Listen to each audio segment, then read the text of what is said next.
Okay, here we're going to talk about the polar representations of complex numbers. I think it's important to note, right, that a complex number is of the form z equals a plus bi, right? A is the real part denoted by re of z, right, that complex number, and b is the imaginary part going to be denoted by im of z for imaginary, right? Okay. In this case, I think just like a little recap, depending on what classes you've taken in the past, maybe you've seen this, maybe you haven't, but in general, when we're graphing complex numbers, we're talking here, right, the x is now going to be labeled as your real axis, and your imaginary axis is going to be now, the y-axis is now going to be the imaginary axis. So if I gave you the point, they got some examples there, but like let's say I gave you the point 2 plus 3i. What that means is this a, the real part, is 2, so you're going to go over 2 on the x, and b is the complex part, so that's going to be 3. So you're going to go right 2 and up 3, and we're talking about this point here is 2, 3, meaning, right, that you've got z equals 2 plus 3i.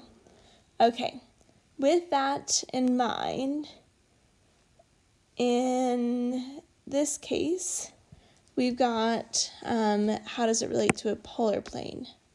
So we're going to have now also some new vocabulary. We're going to have a modulus. And the modulus, right, is the radius. It's going to be denoted by almost like the absolute value, but really just means that distance. Okay, and then the angle, right, is going to be our argument. In this case, if it's between negative pi and pi, it's called the principal argument, and we denoted it by this ARG for argument of that complex number. So, I kind of recapped it for you at the beginning right here, these things that we're going to need to keep in mind as we're finding the polar representations of these numbers. So, in this first case, it says find the polar representation of the complex number z.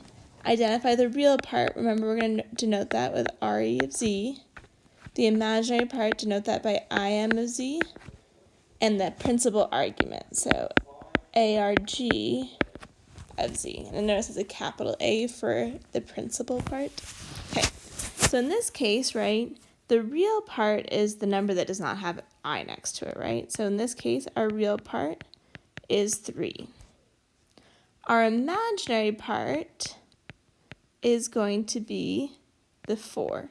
Notice it's just the coefficient. You can almost think about it in front of I. It doesn't include I, although it will contain the negative or positive value should you have one. Okay, the harder part is the polar representation is going to come from 2 parts here. So we need to first find kind of this modulus, so the absolute value of z, or r. I often, while they call it, a is the real parts, they call it re of z. I usually like to think of just like a and b.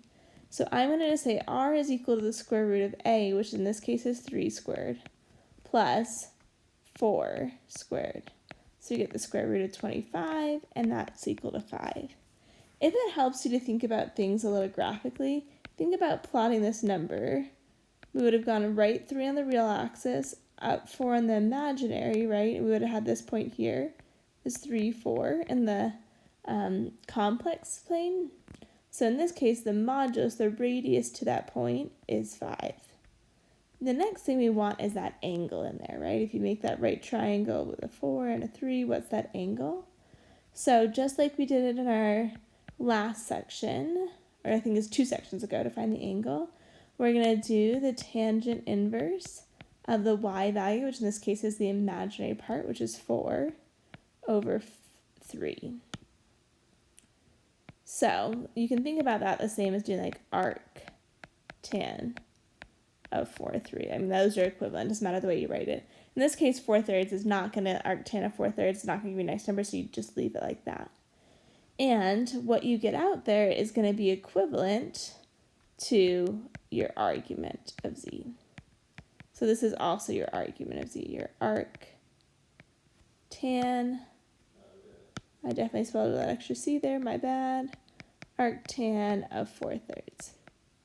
I guess I should say for the theta, technically, right, we should add 2 pi k here for any integer k, because it can continue to land on itself, right? Okay, we'll come back in a moment and continue on kind of how you write that. So now let's look at these other ones. So if z just equals -2, we can think about that as -2 plus 0i. So the real part here is -2, and the imaginary part here is 0. In this case, I would almost just think about it graphically for just 1 minute. If you think about this graph, we're just going left 2, and then we're not going up or down at all. So what is the radius from the origin there? It's just a length of 2. So the modulus here, or the radius, is just 2. You can definitely plug that in the equation. You can do the square root of -2 squared plus 0 squared, but you still get 2 in the end. Might as well just go with it.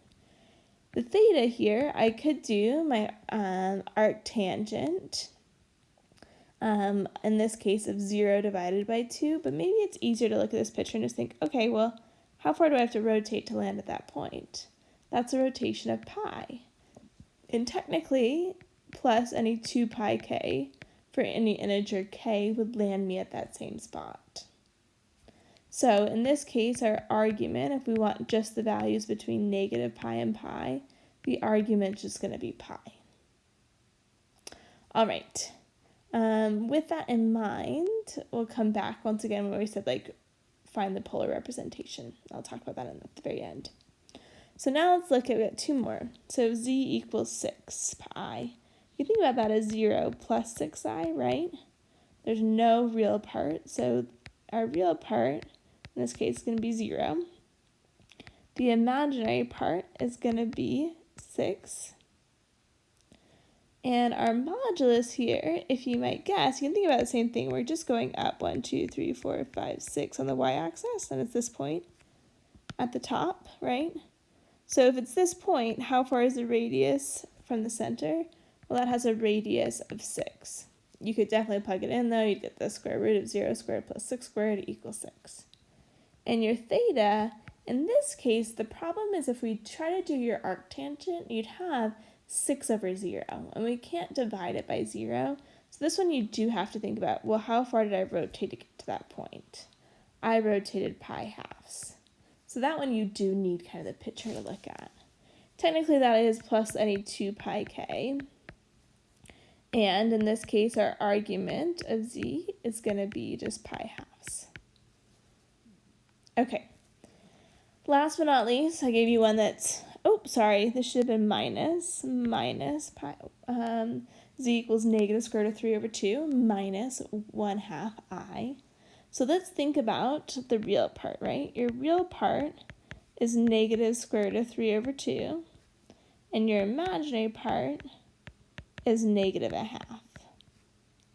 So now if we think about the modulus, right? What's your radius? You could definitely think about a picture, but these ones don't graph quite as nicely, right? You could say, okay, well, in this case, it's in the third quadrant. We're going over -square root of 3 over 2, right? And you could approximate that if you're not quite sure, and then -1/2. Right, we're talking about this point down here in the third quadrant. So this one I would plug it in. You're like, okay, well, -square root of 3 over 2 squared plus -1/2 squared. So we get the square root of 3/4 plus 1/4. So we get 3/4 plus 1/4 is 1. The square root of 1 is 1. That's nice and easy. Your radius is just 1 here. This has a length of 1 kind of from the center. Okay, your theta in this case, I would probably think about, well, how far is this rotating? You should kind of recognize that those are points that we've kind of seen time and time again. So let's try it. Let's do our arctangent, our tangent inverse, however you like to write it. And we're going to do our y value, which is -1/2, divided by, I'm just going to write that slightly differently, sorry. Divided by -square root of 3 over 2. If you think about simplifying that, that's tangent inverse and we'd have the divided by 2 on the bottom. Those will end up canceling out. So you'd get your -1 divided by negative square root of 3. And the negatives would cancel, so you'd have 1 over the square root of 3. And that is one that you should recognize, right? That associates with pi sixths. However, in this case, since we're in this third quadrant, right, that kind of implies that we're talking about 7 pi sixths. Which makes sense because in the third quadrant, tangent can also be positive. In this case, we can add any 2 pi k to it. For the record, on your homework, when it asks you for theta, it just wants the 7 pi 6. You don't have to add the 2 pi k, but I add that in there because that's good mathematical representation that you got to be aware of. Okay, with the argument, though, this is where we got to be careful. The argument here is technically only from, pi to negative pi. So in this case, if I go to pi, I haven't quite gone far enough. So I've got to go negative something to get to that point. In that case, if I'm going negative direction, just shy of pi 6, that's going to be equal to -5 pi 6. Okay. So part of the reason we did this is what we have here, I kind of screenshot this from the textbook, is this idea that any complex number can be rewritten as, we've got our modulus up front here, this is your r, and then the CIS stands for, if you look over here on the right, cosine of that theta plus I sine of that theta. So knowing that, let's go back and use that information to rewrite these. So we're saying, hey, this really could be rewritten as z equals, my theta is this arctangent, right? So I need to write my modulus first. So my modulus here is 5. So z, what just happened there? Z equals, my modulus is 5, times CIS just stands for cosine, I sine, in this case, of arctan, right? Of 4 divided by 3. Okay, in this case, we'd have z equals, our modulus is 2, cosine I sine, so CIS for abbreviation, and in this case, our theta, or principal argument, is pi. On this next one, we have z equals, your radius is 6, right, your modulus, times cosine I sine. In this case, our argument is pi halves. And last but not least, z equals, our modulus is 1. So you can put a 1 in there, you don't have to though. And then cosine I sine. In this case, make sure you use the -5 pi 6. When they say that theta, they're really talking about like the principal argument, right? Theta equals in the argument. They usually have you put in the principal one though. Okay. So that's how we get something from rectangular to these polar complex numbers. Let's go the opposite way, right?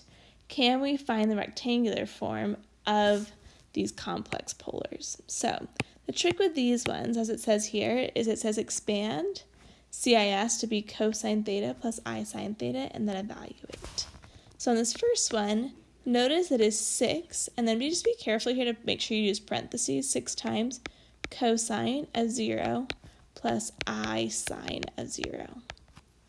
Okay, you kind of have that just above in case you forget. It is that 6 does apply to both parts. So we've got 6 cosine of 0 is 1 plus I times sine of 0 is 0. So that just cancels and we get 6 times 1 is 6. Okay, on this next one we're going to do 2 times cosine of pi 6 plus I sine of pi 6. So 2 cosine of pi 6 is square root of 2 over 2 plus I sine of pi 6, square root of 3 over 2, my bad. Jump the gun there a little bit, plus I sine of pi 6 is a half. Okay, now distribute the 2 and we get square root of 3 plus I, technically times 1, but we don't need that. So let's just write square root of 3 times I. Okay, last but not least here, we have 1/2 times cosine of 7 pi fourths plus I sine of 7 pi fourths. On this one, you're going to want to think a little bit, right? So 1/2 times 7 pi fourths is in which quadrant? It is in the third quadrant, so cosine will be positive. With our reference angle of pi fourth, is going to just be square root of 2 over 2 plus I. Sine, though, is negative, so we are going to have negative in this fourth quadrant. And with our reference angle of pi fourths, we're going to have square root of 2 over 2 as well.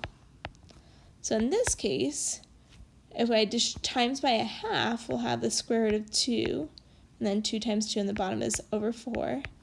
And then it's not going to be plus, because I've got a negative there, sorry, so minus square root of 2 over 4 is going to be what we get when we multiply 1/2 times square root of 2 over 2 times I. All right, there you go.